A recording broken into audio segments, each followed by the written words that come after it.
स्वागत है आपका एक नई वीडियो में। आज जो हम चर्चा करने वाले हैं अविश्वास प्रस्ताव क्या होता है, उसको जो है लाने की क्या विधि है और अब तक देश में कितने बार जो है अविश्वास प्रस्ताव आने की वजह से सरकार गिरी है।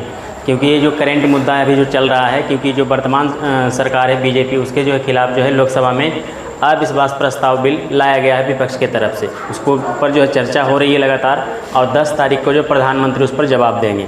जो आज ये वीडियो शूट हो रहा है वो 9 तारीख का है, जो कल जो होगा वो प्रधानमंत्री जवाब देंगे। उसके बाद हम एक नई वीडियो लाएंगे कि उसमें क्या हुआ है। हालांकि सरकार गिरने वाली नहीं है, क्योंकि जो है उसमें जो है एक तरह से समझो कि सरकार का जो टेस्ट किया जाता है कि उसके पास बहुमत है कि नहीं। यदि किसी सांसद को लगता है कि सरकार के पास बहुमत नहीं है तो वो जो अविश्वास प्रस्ताव लाती है और वहाँ पर जो है सरकार को अपना बहुमत साबित करना होता है। यदि बहुमत साबित करने में असफल हो जाती है गवर्नमेंट या जो भी पार्टी, तो वो सरकार गिर जाती है। लेकिन वर्तमान में जो जैसी स्थिति बन रही है, ऐसा लगता नहीं है कि बीजेपी जो है बहुमत साबित करने में असफल होगी। तो यहाँ पर जो देखते हैं कि इसमें जो है कौन कौन सा यहाँ पे देख लेंगे। हेडिंग में यहाँ पे दिया गया है कि अविश्वास प्रस्ताव से बेफिक्र क्यों है बीजेपी। क्योंकि बीजेपी के पास जो है बहुमत है। उसमें वर्तमान में देखा जाए तो उसके पास 301 सांसद है, यानी उस पर जो है अविश्वास प्रस्ताव का कोई जो फर्क नहीं पड़ेगा, मतलब सरकार गिरेगी नहीं। लेकिन इसके बारे में जानते हैं कि क्या जो प्रक्रिया होती है, कब कब जो है अविश्वास प्रस्ताव की वजह से सरकार गिरी है। पहले हम जान लेते हैं कि अविश्वास प्रस्ताव होता क्या है। तो इसमें क्या होता है कि ये कोई भी सांसद देश का जो लोकसभा का सदस्य होगा वो अविश्वास प्रस्ताव बिल ला सकता है, बशर्ते उसे 50 सांसद का जो है समर्थन होना चाहिए, तो वो अविश्वास प्रस्ताव लाएगी। यदि उसे लगता है कि सरकार के पास बहुमत नहीं है तो वो उसे ला सकता है। किसी भी राजनीतिक दल को ऐसा एहसास होगा कि सरकार बहुमत खो सकती है तो अविश्वास प्रस्ताव लाया जाता है। गौरतलब है कि संसद का कोई भी सदस्य अविश्वास प्रस्ताव सदन में पेश करता है, बशर्ते उसे जो है 50 सांसदों का समर्थन होना जरूरी है। लेकिन देखते हैं कि कब कब जो है सरकार अविश्वास प्रस्ताव की वजह से सरकार गिरी है। तो पहला जो है वो जो है 1963 में लाया गया था। उस समय के प्रथम प्रधानमंत्री जवाहरलाल नेहरू के खिलाफ जो सांसद लाए थे अविश्वास प्रस्ताव, उनका नाम था जेपी कृपलानी।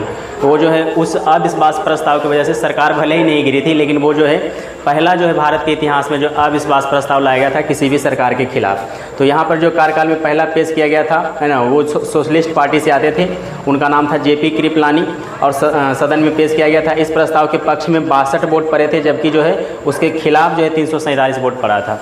यदि जो है उसके समर्थन में आधे से ज़्यादा जो है सांसद उसका समर्थन कर देते हैं तो सरकार गिर जाती है। तो जो पहला अविश्वास प्रस्ताव उस समय जो जवाहरलाल नेहरू के खिलाफ लाया गया था जेपी कृपलानी द्वारा, वो जो सरकार गिरी नहीं थी, लेकिन वो पहला अविश्वास प्रस्ताव था।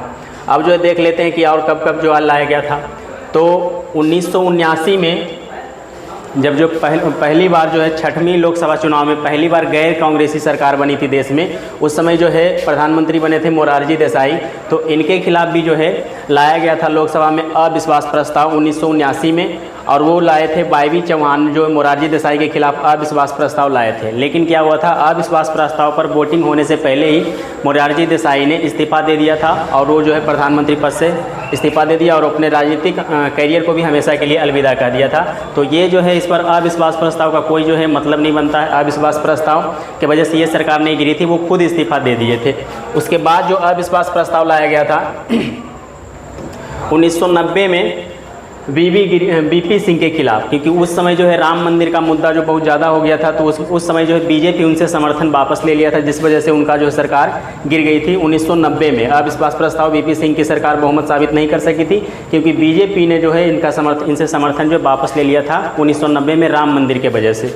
उसके बाद देखा जाए तो HD देवेगौड़ा, ये जो है 11 अप्रैल 1997 में इनके जो है सरकार अविश्वास प्रस्ताव सामना करना पड़ा था, जिसमें सरकार की हारी हुई देवेगौड़ा की 10 महीने की पुरानी गठबंधन सरकार गिर गई थी। अविश्वास प्रस्ताव में 292 सांसदों ने सरकार के खिलाफ मतदान किया था, जबकि 158 सांसदों ने देवेगौड़ा सरकार का समर्थन किया था। तो वो जो लाया गया था 1997 में देवेगौड़ा के खिलाफ जो अविश्वास प्रस्ताव, उसमें इनकी सरकार गिर गई थी, क्योंकि जो अविश्वास प्रस्ताव के समर्थन में 292 वोट पड़ा था और सरकार के समर्थन में 158 थे। यहाँ पर समर्थन में ज़्यादा, इसलिए उस समय जो इनकी सरकार गिर गई थी। फिर जो देखते हैं 1999 में अटल बिहारी वाजपेयी थे उस समय प्रधानमंत्री, तो इनकी भी सरकार गिरी थी एक वोट के वजह से। और वो वोट कौन थे? वो थे गिरधर गमांग, जो कि उस समय जो है उड़ीसा के मुख्यमंत्री थे। इन्होंने अपना समर्थन भाजपा से वापस ले लिया था, जिस वजह से एक वोट की वजह से इनकी सरकार गई थी 1999 में अटल बिहारी वाजपेयी की। तो ये जो है अविश्वास प्रस्ताव का जो है रहा इतिहास, जो कितनी बार देश में लाया गया और कितनी बार सरकारें गिरी है। अब जो बात कर लेते हैं वर्तमान समय के बारे में, तो वर्तमान में यदि देखा जाए तो जो है अभी जो उस पर चर्चा हो रही है 10 तारीख को प्रधानमंत्री उस पर जवाब देंगे।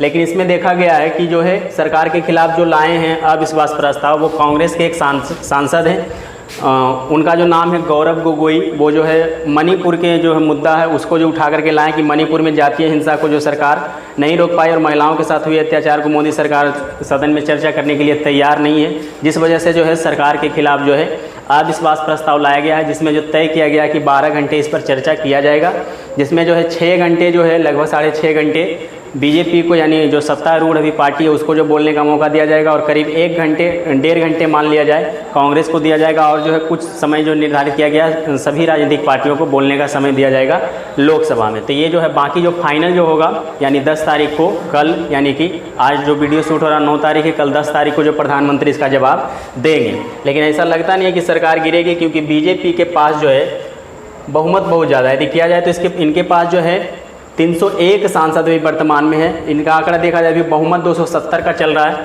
जिसमें जो है इंडिया के पास, यानी जो यूपीए जो इंडिया बना है उसके पास यदि टोटल जोड़ लिया जाए पूरा गठबंधन जितने भी उसमें राजनीतिक पार्टी हैं, तो उसमें 143 सीटें यानी 143 सांसद उसके समर्थन में है। लेकिन बीजेपी का यदि देखा जाए तो एनडीए यदि देखेंगे तो एनडीए पूरा 366 हो जाता है। लेकिन खाली यदि बीजेपी के देखेंगे तो यदि कोई भी इंडिया में नहीं लेंगे, ओनली बीजेपी रहेगा, तो उनके पास भी वर्तमान में 301 सीट है। और होना चाहिए कम से कम 272, जो भी अविश्वास प्रस्ताव लाया जाएगा उसके समर्थन में कम से कम 272 होंगे, तब जाके वो अविश्वास प्रस्ताव जो पास होगा और सरकारें गिरेगी। लेकिन इतना है नहीं, ये जो है देखा जा रहा है कितना 143 है। तो ऐसा लगता नहीं है कि जो है अविश्वास प्रस्ताव जो पास होगा और सरकारें गिरेगी, इससे कोई प्रभाव पड़ने वाला नहीं है। लेकिन हाँ, अविश्वास प्रस्ताव आने से जो है कुछ न कुछ तो फर्क पड़ता है सरकार के ऊपर।